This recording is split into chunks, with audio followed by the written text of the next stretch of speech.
कुपवाड येथे सुमो गाडीचा ताबा सुटल्याने अपघात, 2 जण गंभीर जखमी. जीवरक्षक टीमची तात्काळ मदत. दिनांक 23 सप्टेंबर 2025 रोजी रात्री सुमारे 9च्या सुमारास कुपवाड मेन रोडवरील मराठी मुलींची शाळा नंबर 1 जवळ भीषण अपघात झाला. सुमो गाडी चालकाचा ताबा सुटल्याने गाडी अनियंत्रित होऊन रस्त्याच्या कडेला आदळली. या भीषण अपघातात 2 जण गंभीर जखमी झाले आहेत. अपघाताची माहिती मिळताच जवळील नागरिकांनी तात्काळ जीवरक्षक टीम कुपवाड यांना कळवले.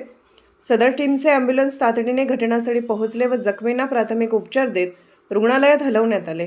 या मदत कार्यात शुभम उपाध्ये, अतुल सूर्यवंशी, प्रथमेश गडदे, राहुल मलमे, रणजित आवळे, शरद पाटील, रुद्र कंगुने, अरुण तवटे, रतन आवळे, मारुती पाटील तसेच माननीय चंद्रहार दादा यूथ फाउंडेशन व त्यांच्या ग्रुपचे कार्यकर्ते प्रत्यक्ष उपस्थित राहून मदत कार्यात सहभागी झाले. घटनास्थळी कुपवाड पोलीस दाखल होऊन अपघाताचा पंचनामा केला. अपघाताचे नेमके कारण समजण्यासाठी पुढील तपास सुरू आहे.